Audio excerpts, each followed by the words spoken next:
Nityananda, now please relax.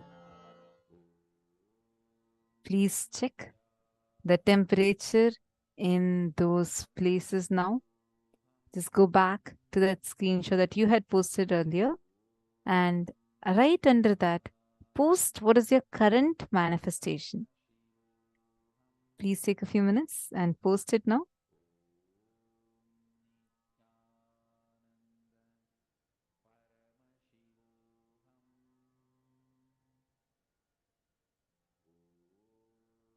Now, we are going to be entering into the next session. We all have this thing in us. The life is predestined. Like whatever is my fate, is it all already written by someone and it's it all decided already? Or is my life just my individual free will?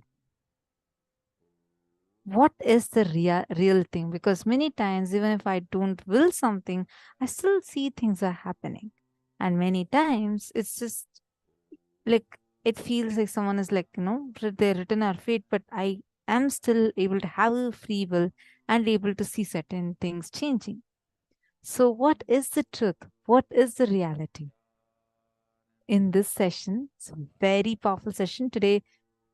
We request all of you to get dice. Bring your dice, just the normal dice that you play with. Please make sure you bring that dice, because what we're going to learn now is a direct science of super determinism. Swamiji is going to be revealing about that science now. Listen intensely. And before we enter into the session itself, I request all the participants, can each of you post in the chat, who all do you think will really, really be benefited from this today? Like if you know anyone in your life who has gone through some kind of struggles recently, might be a friend, it's okay even if they're not even connected to Swamiji. Whoever you think would really benefit from this science.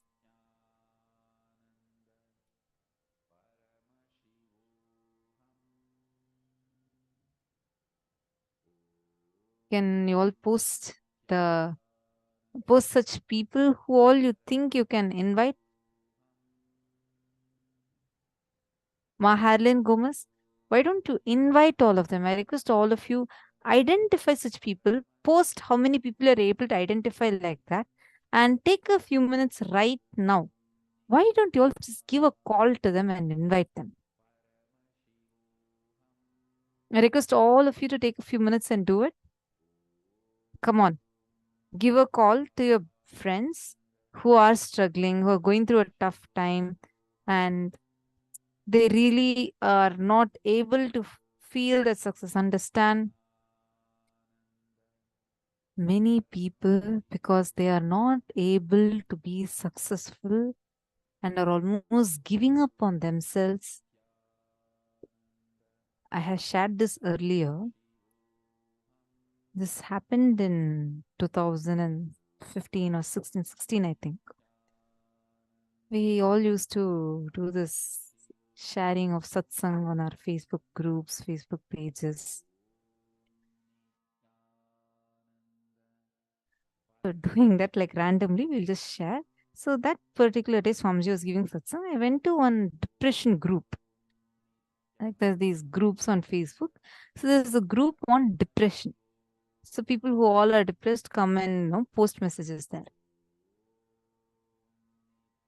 I shared the satsang of Swamiji there randomly. I shared. Then after the satsang got over, after some time, I received a message from an unknown person. He said, "Thank you so much. You saved my life." I didn't understand. I asked him who he was. Like, I don't even know this person. And what is he thanking for? He said, God, it gives me really goosebumps even when I think of it now. He told he was actually on that day, he was planning to, he had already given up on himself and he was committing suicide. He was standing on the window to commit suicide.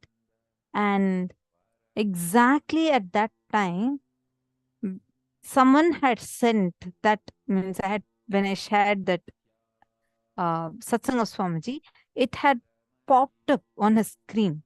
He wanted to write a post saying that he's going to commit suicide on that Facebook group. And then he wanted to jump because he felt so much of pain and the struggle was too much. And he just wanted to end his life.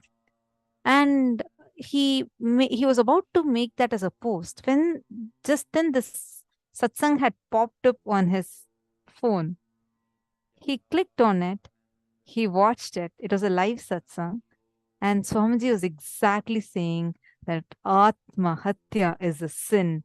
You should never ever even think of ending your life. Forget about suicide. You should not even think of ending your life inside of you. And that whole satsang, that person actually shared saying that he felt that Swamiji was talking to him through that screen and literally saved his life. And he decided never again he'll even contemplate into that idea. He even came and got blessings from Swamiji, Kalpataru blessings from Swamiji. Understand, you never know. You never know what that person is struggling with. You will be thinking, oh, how will they feel if I go and tell them spirituality? My friends are too modern. They don't like spirituality and stuff. No, do not underestimate anything, especially during this period. You never know. You never know. For me, I had tears in my eyes that day. I was like, God, I felt so grateful to Swamiji to, allow me to experience this. Because I was just sharing randomly. But how Swamiji used that as a medium to appear in someone's screen and save that person's life. Understand, each of you, right now, as you're sitting here, see, for you, you might be here for you to, because you're having good seeking, or you want to be with Swamiji, you want to come out of some situations that you're struggling with, but you do not know there are tons of people outside who are really facing struggles. You have a free pass option. They don't need to pay anything. You have an option to choose anyone, giving them this as a free pass. You can give today's link, this link as a free pass to all your friends. They can directly sign up and log in right now. They can log into the same room where you are sitting. Give them all this link. We'll actually send you the free pass link. We'll be sending you our support desk team will be posting it in all your chats. Send it to them. You do not know that feeling you will have. Oh my God. Swamiji will save lives. You will become part of such an amazing Leela.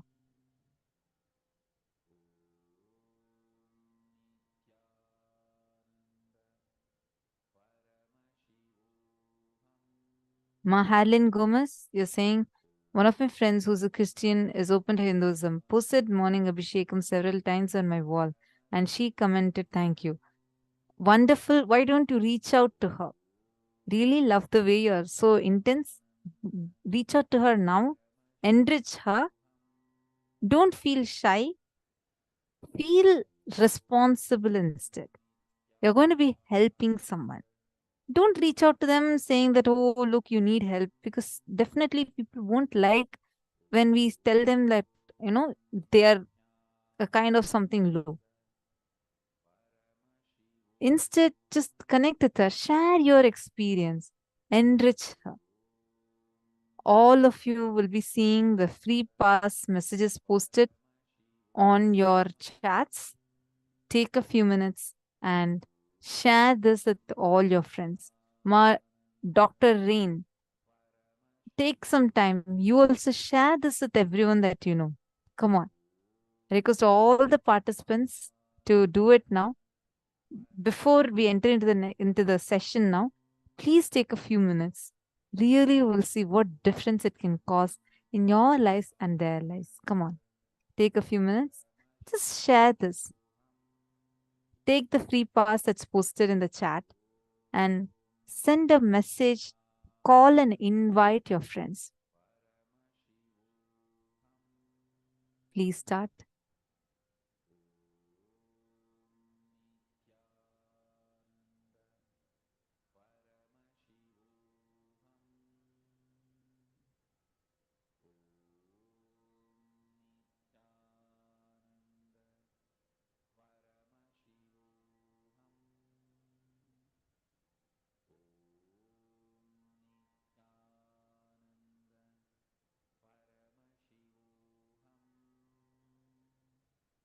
Nityanandam, Dr. Murli Ayya, nice to see you.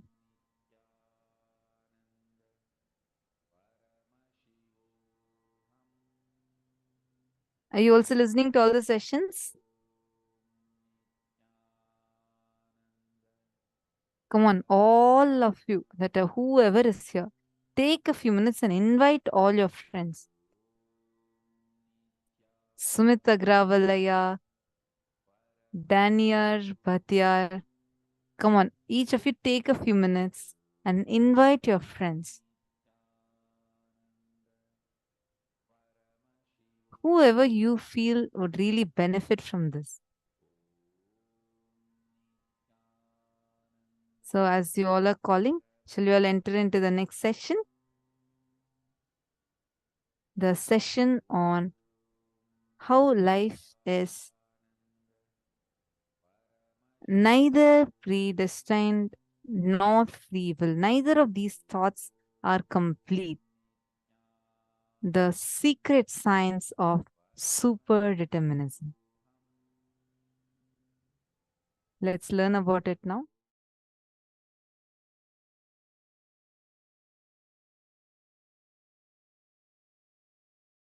Influence now. Influence the present moment. Be powerful over the present moment. Understand? Live in the present moment is not a complete truth. Have power over the present moment is the complete truth. The power of now is having power over now. Listen. Understand how you feel about you now and how you feel about the world now. Make that too powerful. If you understand and make yourself powerful, that you are Paramashiva, you will understand world is so auspicious and you are the power. Whatever you think, perceive, even as bad, was never bad, is never bad, will never be bad. It is your wrong perception is the problem. Delusion is the problem. Everything is happening properly. You just need to add more life positivity, more understanding. You just need to remember again and again, you are Paramashiva, and face everything out of strength and powerfulness.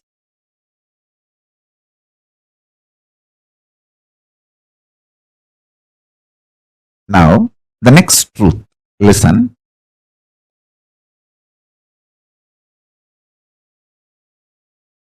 Sometimes you feel the world is literally falling. The roof is falling on your head. You are crushed. You are collapsed. The world is just, sky is falling over your head. That is what is reality, and you perceive that as a reality about world, and that reality, that perception about the reality collapses your perception about yourself, and you collapse. That is what you call everything is determined, fate, nothing can be done. Sometimes you feel, wow, what I want is happening. So your perception about the world is what I want is happening. And the reality, what I want is happening. Oh, then everything is free will. We have full freedom. Listen.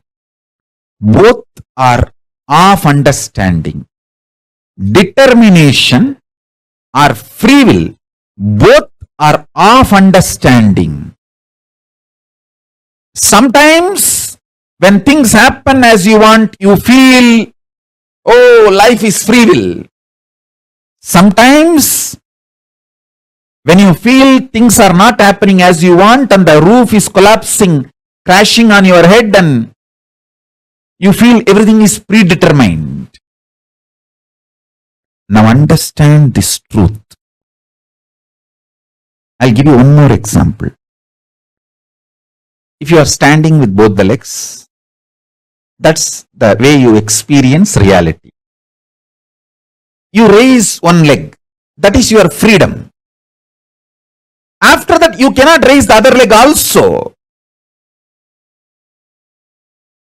That is determination. So understand, the choices you already made are binding your future freedom possibilities. The choices you already made are binding your future possibilities. This is when you feel whether life is free will or predetermined.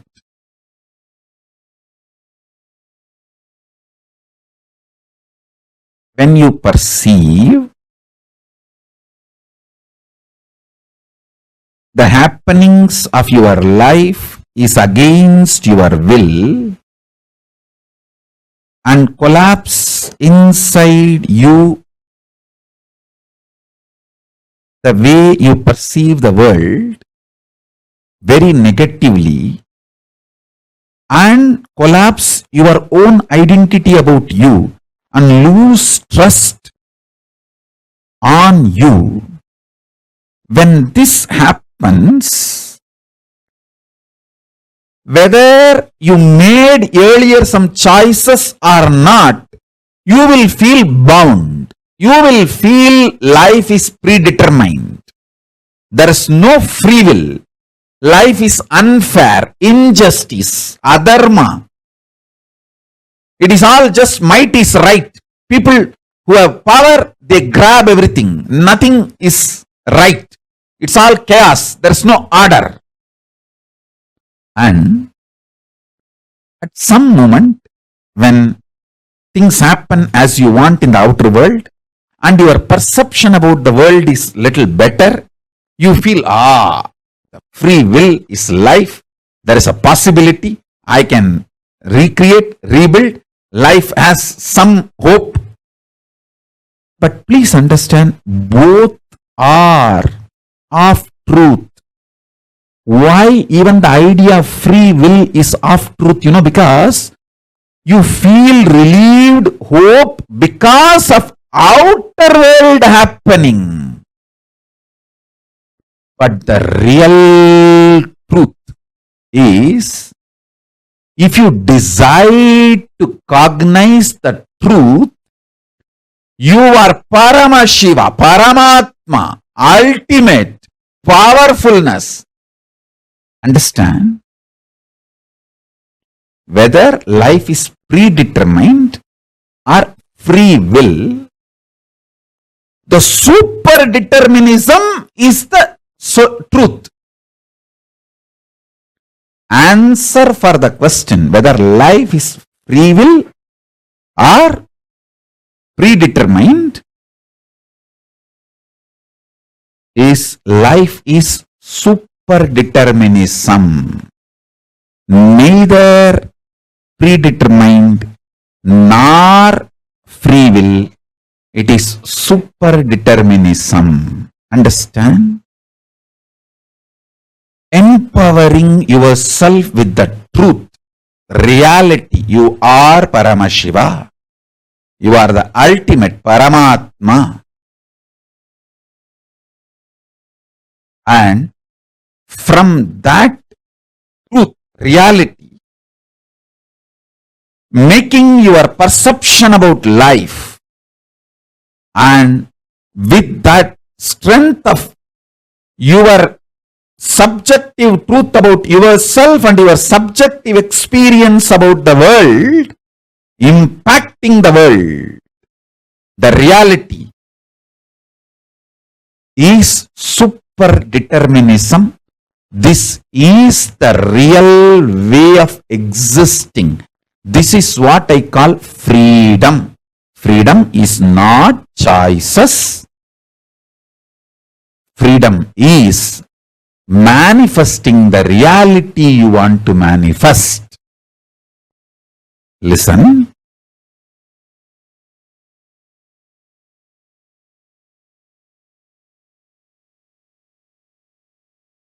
When you subjectively decide to cognize the truth, you are Paramashiva, you will see that super power of coincidence place in your life, and you manifest super determinism. I give you two methods for you to achieve the super determinism. One, deciding to cognize you are Paramashiva because that is the truth. That's the truth.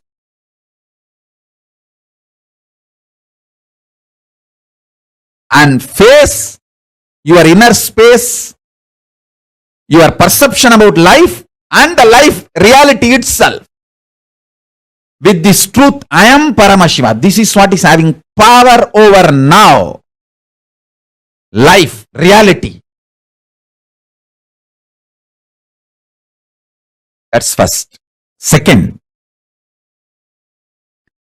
always tell everything to your Atmamurti. You can pray, you can cry, you can express your frustration, you can express your joy, you can express your gratitude, you can even fight.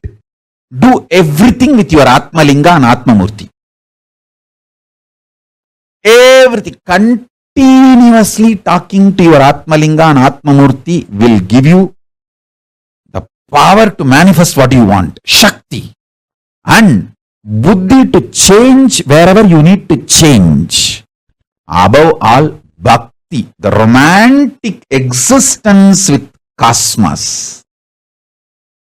You will get all three. Constantly talk to Atmalinga and Atmamurti. Listen. Take these two as the method to achieve super determinism. One,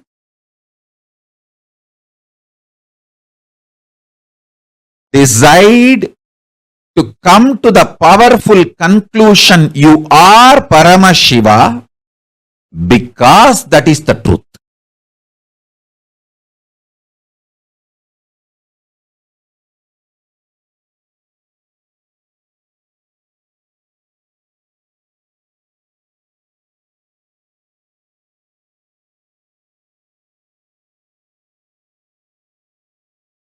Om Paramashivoham.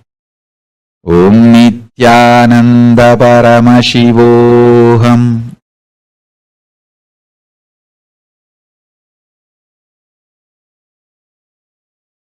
Second, continuously talk to Atmalinga or Atmamurti. You can offer your prayers, you can talk even casual things, you can express your love, gratitude, even anger, you can fight, you can express your frustration, you can do anything you want.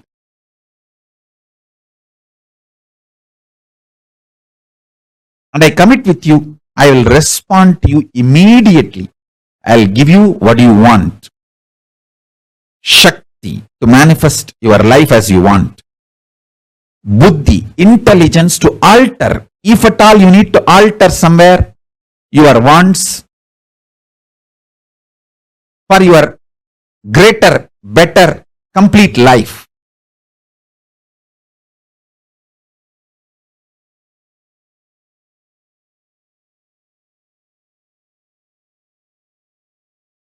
And above all, bhakti, a life positive, joyful connection with life, reality, cosmos, with everything, with yourself, with world, with God, everything.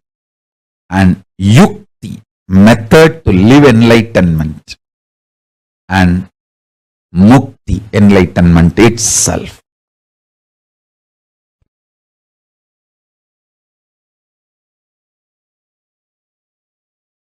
The true experience is when you decide you are Paramashiva, you get power over the now, present. The power over the present gives you the liberation from all these four different theories, theologies, philosophies, rational arguments, ideas, concepts. You experience tremendous powerfulness subject subjectively. Because of that powerfulness subjectively, the state of Paramashiva, that's what I call state of Paramashiva. Your subjective experience about the object also powerfulness, Parameshwara. Understand? I want to express these three words. Your subjective experience of your subject, your subjective experience of the object, and the object, reality as it is. Understand these three words. Your subjective experience of your subject, yourself, your subjective experience of the object, world, and the world, the object itself. In these three, if you empower the subjective experience of your subject with truth, that truth makes your subjective experience of the object also powerful. When these two components of you becomes powerful, it impacts the object and makes what you want to manifest as life. This is the experiential reality of superdeterminism. Everything else is a delusion, false. You cheating yourself, you deluding yourself with any kind of argument. No, what Swamiji says is the ultimate truth, but not for me now. Even that. Whether you are ready to understand or not, sun is going to shine and wind is going to blow. Everything is going to happen as it is. This truth which I described now,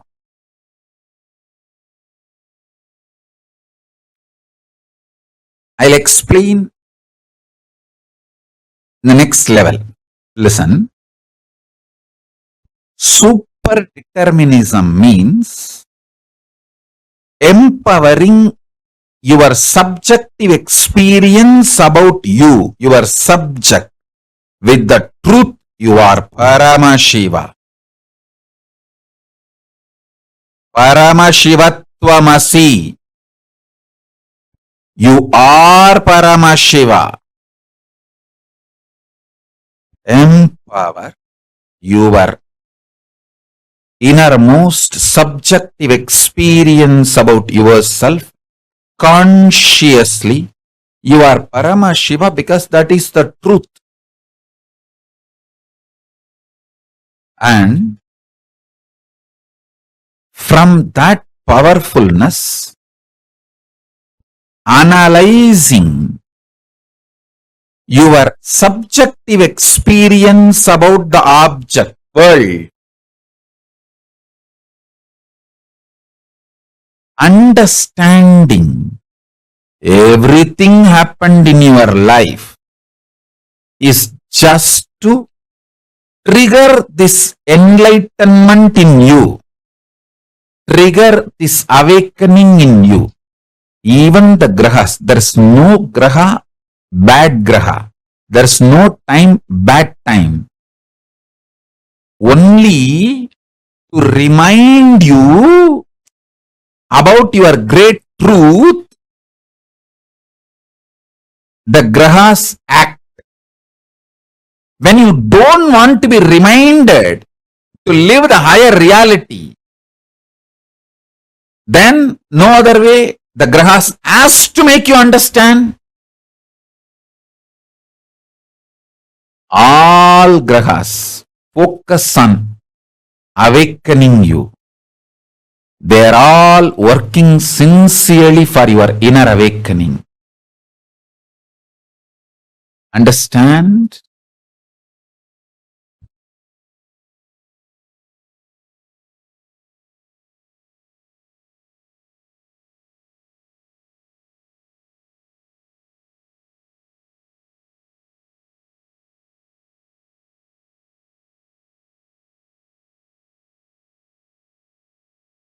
Hey, listen. Sometimes your babies or pet, they go into kind of a trance mood when they listen to my satsang and just they settle down. You may be thinking they are sleeping. Even if you think they are sleeping, don't wake them up. It is okay. Just let them. Because they sincerely, intensely listen. If you are pregnant, the baby inside your womb listens to me sincerely. And the babies who sit in the satsang, they go to a kind of the trance, turiya space, and just melt down. You may be thinking they are sleeping. Even if you think they are sleeping, don't disturb them. Allow them to sleep. It's okay. I tell you, even the pets, when they come and sit for satsang and they just fall asleep, don't think they are falling asleep. Even if you think they are falling asleep, don't disturb them. They are in a trance. I can see very clearly in how many places that initiation is happening.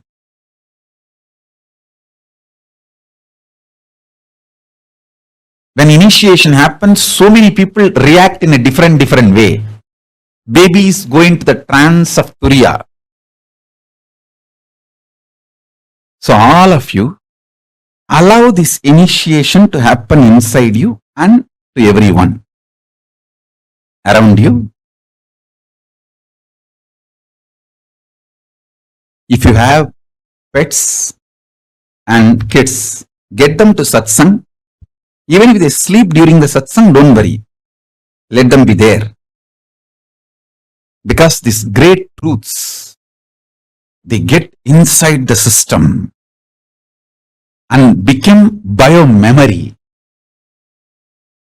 It becomes just bio-memory. Listen. Now listen to the next truth.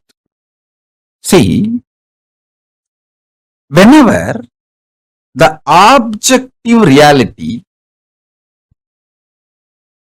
impacts your subjective experience about the object and damages your subjective experience about the object, that damage, when it gets overloaded, impacts your subjective experience about the subject itself. That is what I call you gaslighting yourself. Nobody gaslights us. Understand? Nobody can gaslight unless we allow the gaslighting. Whether gaslighting or enlightening, it's your responsibility. You allowed gaslighting of the society. So allow my enlightening.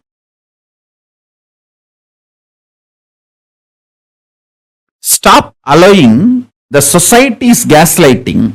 Allow my enlightening. So listen carefully.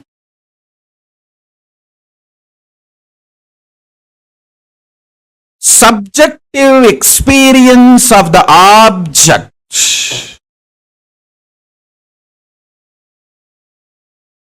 should be impacted, impressed by the truth of the subjective experience you are Paramashiva, not by the objective reality so-called this world and your equations with this world. You always have wrong equation with this world. Always you feel injustice is done to you. Somehow that becomes default cognition. When you allow that pattern to get rooted in you, you damage your inner space, the subjective experience of the objective reality world. When you damage your inner space, that damage impacts your experience about your self This is what I call powerlessness. Understand? You should know why you are not able to live in the present moment. Only then you can heal yourself and start living in the present moment. Otherwise, just teaching, oh, live in the present moment, live in the present moment. Nobody can live. Nobody can live in the present moment unless they understand why you are not able to live in the present moment. Listen.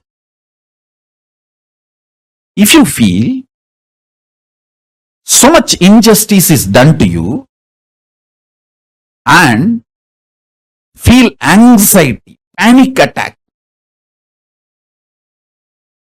your subjective experience about the object world is impacted by the world, others, outsiders, everyone. And if you feel so much of injustice is done, panic attack, anxiety, all that, be very clear, you cannot live in the present moment and you are going to literally commit spiritual suicide if you make decisions from that space. You are only going to destroy yourself more and more through any decisions you make from that space. First thing, stop making decisions from the pain, frustration, anger, violence, powerlessness of the subjective experience about the objective reality. Listen to that. Listen to this truth.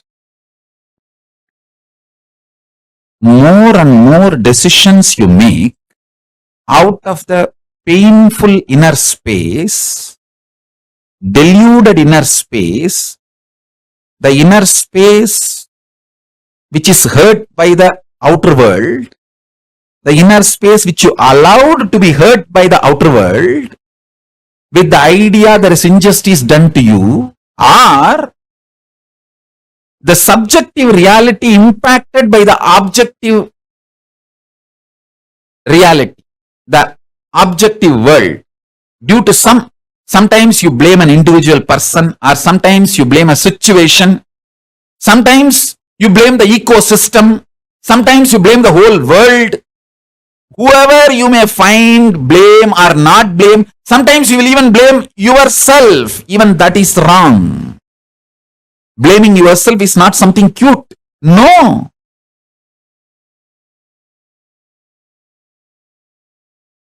Don't say, oh, I am suffering so much. How can I be Paramashiva? Say, I am Paramashiva. How can I suffer? Change the whole thing. Listen. Don't say, I am suffering so much. How can I be Paramashiva? No. Say, I am Paramashiva. That is the truth. How can I suffer? Let truth empower your experience about you and empower your experience about the object.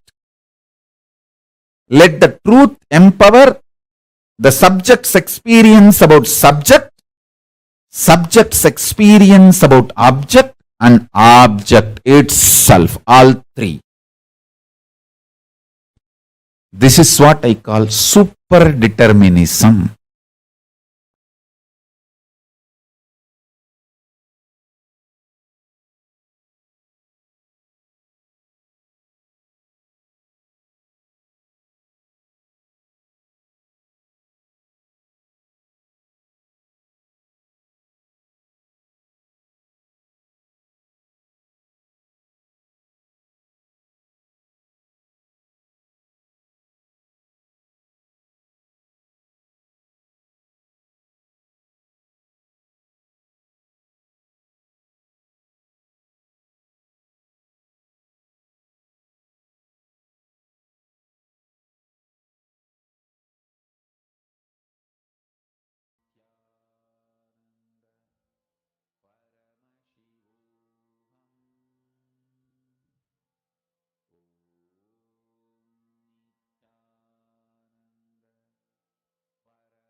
Nithyanandam, all of you are able to hear me clearly. Please, can you all put yes in the chat?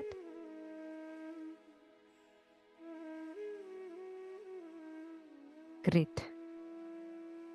We just had such a powerful revelation from Swamiji on how life is neither predestined nor free will. It is super determinism. I request each one of you, please take a few minutes and post what do you understand by this one line. What do you understand when Swamiji says life is neither predestined nor free will? What is the exact click you're having? Please take a moment and post it now.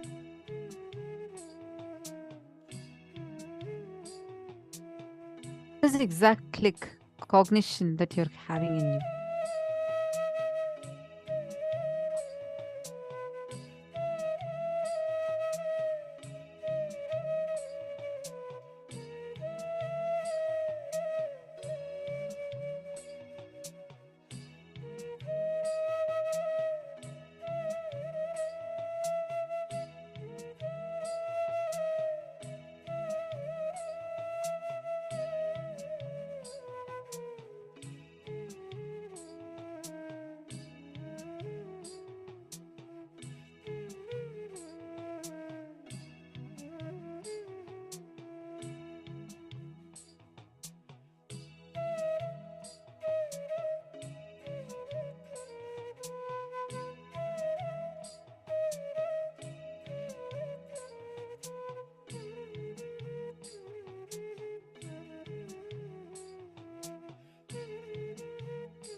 What Swamiji is actually empowering us with.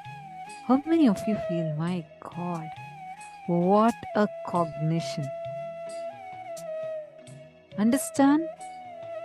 This powerful cognition that you carry in you can empower you in such deep levels, like where you yourself are starting to feel inside of you the tremendous powerfulness. It'll start giving you layers and layers and layers of such power.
Oh, I'm so sorry.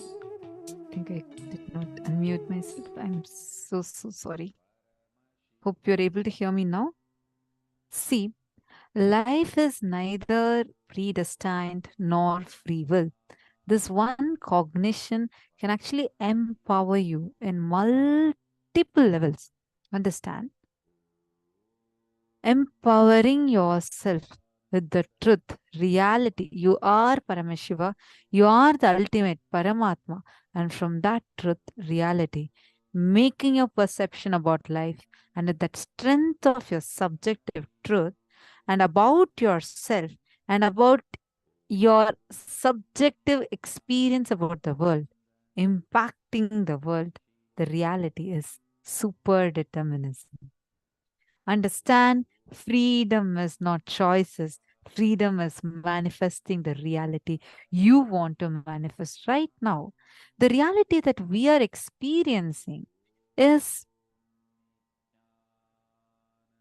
subjective to the cognitions we carry, but more of it are like you connect the external situation to an external happening. For example, a simple thing. Oh, black cat crossed the road. I think my whole whatever I'm going for is going to be unlucky, inauspicious. That lucky charm thinking that we carry. How many of you understand this? See, you may be saying, oh, this black cat is superstition. But then you carry it for a different way. You'll say, I have this lucky t-shirt. Whenever I wear this t-shirt, always that work will be good. Oh, if I look at this person in the morning, my day is going to be the best. We carry external situations to link with another external situation. And we think that is how life manifests. What Swamiji is saying is you don't need to depend on those external things. Depend on that internal subjective truth that you carry about you within yourself. That subjective truth that you carry, that using that subjective truth to impact the reality. How many of you are understanding? Master Dandapani is saying, yes, ma, I used to do it before I got connected to Swamiji. I think it's a very general thing, ma. Everybody carries. Like, see, probably you're bringing the black cat, but it's not just the black cat. We all carry such lucky charm things. Probably the levels might be different. Because you see, now they'll tell you otherwise you're superstitious, you're this, you're that. But we all carry, we think if this, it's like, oh, this person has come, my whole day is going to be ruined. You know, many times, at least in young age, we had these math teachers or especially math teachers. I don't know why the math teachers are like, probably a lot of kids will have some kind of an incompletion of their math teachers. Just kidding. So they'll say that, oh God, today this math teacher has come into the school. That's it. She will not let us to go for PT period. She's not going to go let us to play. She's not going to let us to have fun. Whole day. God, why did she come to the school? It will be like a very simple thing. You will decide this is how your life is going to be, or this is how your day is going to be. I started my morning in a very irritated mood. I know my whole day is going to be ruined. These kind of things we connect. Are you understanding? Actually, Swamiji says the most powerful way for this is start connecting any situation happening outside to what's the cognition you carry inside. Whether you're happy or you're sad, whatever is happening outside, look at what's the cognition inside. It's a very, very powerful practice. Try it and see. It'll really, really help you. Like, you'll start understanding the direct connect of Mahavakya. Madhyana's policing. Math teachers are mean. Oh God, no offense to any math teachers that are watching this program. I was just kidding. See, understand, there's something called as super determinism. Listen to this carefully. Can I have all of you listening? Whoever is listening, can I request all of you to put yes, I am listening in the chat? Let me see how many of you are actually listening.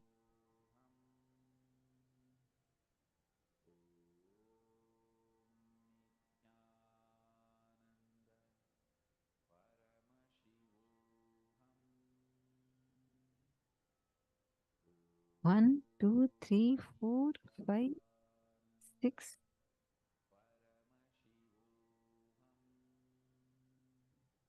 At least 6 of you are actually listening. All other people put yes, listening, yes, yes, listening. Only 6, 7 of you have actually put yes, I am listening. That was a test for all of you listening. Only 6 of you get pass mark for it. Only 6 of you passed it. Okay. Wonderful. At least now I know so many of you are there intensely sitting and listening. Great. I'm listening now. Thank you, Masheri. Okay. Understand, this is a very, very, very important cognition to carry inside of you, which is the truth on super determinism. Listen. Now, let's say that you start feeling like you are wanting certain things, certain situations to happen. How much ever you want it to happen, how much ever you try that it has to really happen, you tend to notice that it is not always happening. Whenever things don't go as per your will, you say, oh, what to do? This is what is written on my forehead. This is my fate. Nothing works as per how I want. Look, life is so cruel. People don't like me. You have a whole inner chatter that rushes and gushes inside of you. And it convinces you so much that what you want will not happen. That's when you feel life is predestined. On the other hand, you are so happy, elated because what you want just happened. Like, or you won a challenge. You're like, I know life is free will. I know what I want only will happen. But unfortunately, even there, many times you don't carry that cognition completely. You will try to draw hope from that cognition. Neither of these actually are the complete truth. Listen, inside of you, when you feel, see, you cognizing that you are Paramashiva, from that subjective truth that you are Paramashiva, cognizing your Paramashiva, with that truth reality, you are the ultimate Paramatma. From that reality, making a perception about life, cognizing about your life, and with that strength of your subjective truth about yourself and your subjective experience about the world, impacting the world, impacting the reality, is superdeterminism. How many of you are catching it? How you carry about you inside of you, where you hold on to the cognition, you are Paramashiva, you are the ultimate, and from that reality, cognizing about your life, it will empower you so much. You'll feel so powerful about your life. And you impacting the life outside. Not that if something happens great, suddenly you think, I'm manifesting. No. But from the reality that you are Paramashiva, therefore you can manifest what you want using the power of your reality. That's what today all of you did. Sitting here in some corner of the world, impacting the very atmospheric weather. You did it today. That is super determinism. Understand, actually, one very, very lovely thing about, like, I feel so blessed growing up in Gurukul. One main reason being, you literally feel the whole day Swamiji is there with you, and these powerful cognitions that Swamiji is telling, it'll all become like sink inside of you and become your very experience. We don't need to struggle to make it as an experience. I've seen this so many times. One of the very powerful times was we had this rose garden time in Gurukul. Rose garden is where, like, basically we all have various rose plants. We get a lot of rose plants. And with those rose plants, each kid will have one rose plant. We will be talking to that rose plant. Usually the rose plants will have thorns. We are supposed to be talking to that rose plant and making it drop its thorns. Such a powerful science, just because, see, if at all this was not in Gurukul, I don't think this kind of cognition should even come. Otherwise, see, because otherwise you're like struggling, you'll think, okay, you have to make it happen. But when we were in Gurukul, it's like Swamiji said, so it's reality. There is no time gap to even say that, let me first sit, meditate on it, cognize it. We don't have that time gap. Swamiji says it's reality. So Swamiji told us one day, Swamiji is walking, I still remember so clearly, in 2013, that's when I joined Gurukul. And this happened just in a week after I joined Gurukul. Swamiji called all of us, all the kids, right outside the Rajya Sabha. And Swamiji said, come on, all you guys get rose plants. Talk to the rose plant, and more you drop your violence and be more and more in completion. The rose plant will also drop its thorns. The rose plant will also flower without any thorns. They're all so excited. Actually, that was my very first time I saw Swamiji in such close quarters. That is the very first time I was walking, and first time I got to walk with Swamiji. It was just so exciting for me. And Swamiji gave this as a blessing to all of us. Immediately that day, we got the rose plants and we started talking. The rose plants started dropping its thorns. We had a whole garden of rose plants with 0 thorns. And it's not that we will go pluck out the thorns. No. We will just talk to it. See, even when you pluck out the thorns, it'll have a wound. Swamiji said so beautifully. Why do you think the rose plant needs thorns? Because it wants to defend itself. Now, when you go and talk to the rose plant, give the protection to it. Say, hey, look, I will not hurt you. I don't feel violated inside me, and I will never violate anyone. Just hold that cognition and go and talk. It will be so much of fun. We'll go talk about Swamiji. We'll tell our experiences with Swamiji. Each one will have a unique way to talk to our rose plant. And the rose plants really dropped its thorns. Every week we'll have a test. It's called as the completion test. So all of us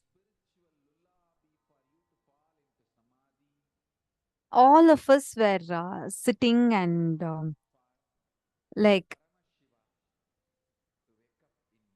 talking to the rose plants and dropping its thorn, making it drop its thorns. We'll all be having this completion grades, meaning as more and more we all sit and do the completion, more and more thorns will drop. So the lesser thorns are there, the more completion you are in. At one point, it became a normal thing.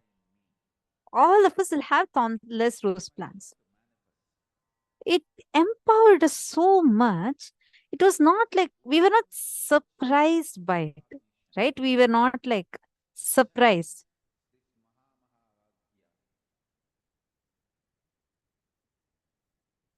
Because we know that Swamiji has told, so that's what will be the reality. And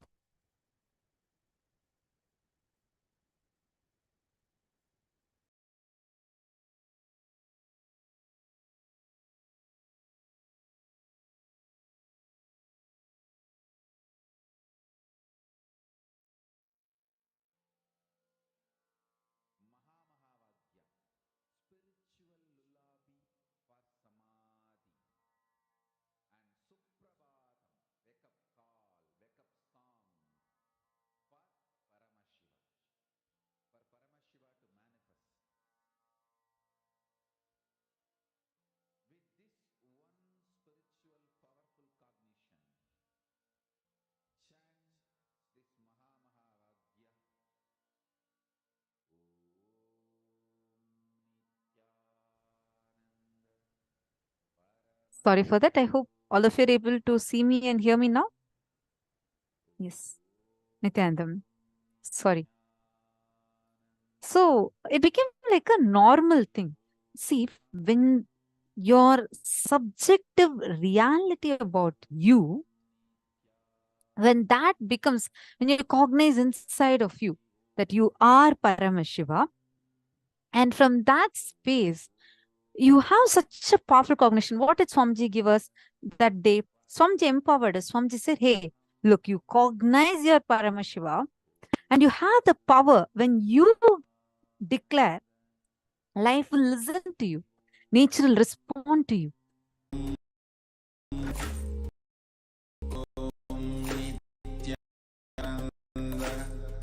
Paramashivoham. Paramashivoham.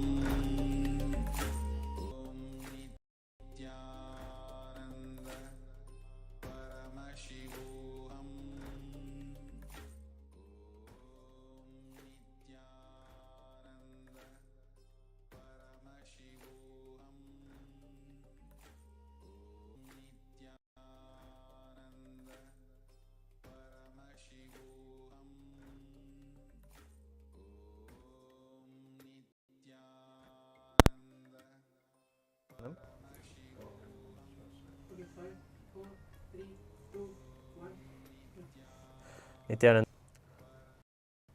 welcoming all the participants to the Pratiksha Pada Puja that we will be now offering at the Divine Lotus Feet of the Supreme Pontiff of Hinduism, Bhagavan Nithyananda Paramashivam, our beloved Swamiji.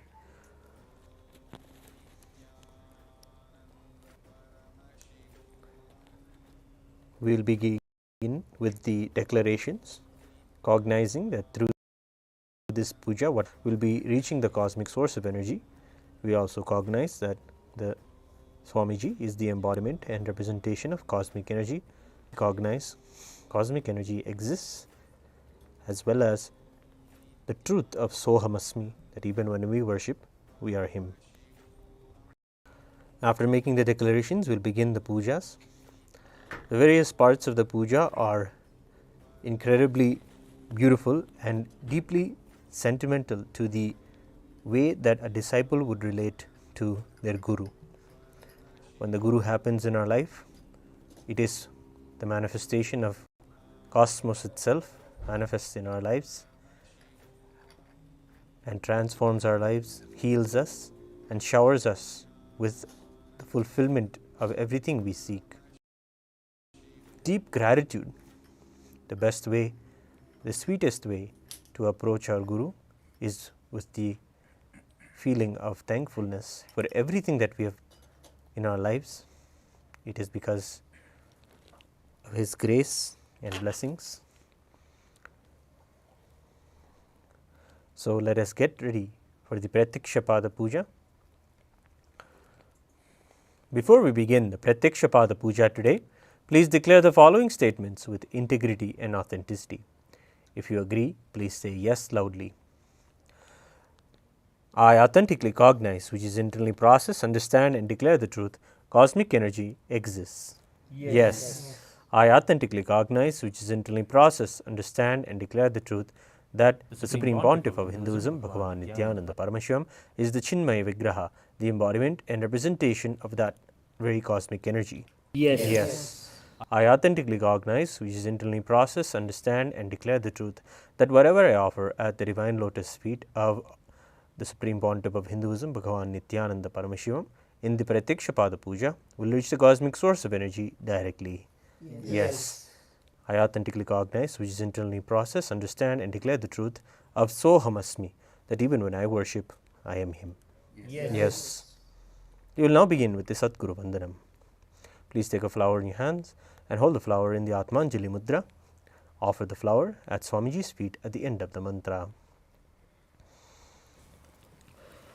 Nithyanandam Paramashivam Kevalam Jnanamurtim Dvanvatitam Ganasaksham Tattvamasyadiraksham Ekam Nityam Vimalamachalam Sarvadi Sakshibhutam Bhavatitam Trigunarahidam Sadgurum Tam Namami Nithyanandeshwara Paramashiva Samarambham Nithyanandeshwari Paramashiva Shakti Madhyamam Nithyananda Paryantam Vande Guru Paramparam Lalate Tripundri Nidhradrita Kasturi Tilakah Spuranmaladhara Spuridakatika Ubina Vasana Dadano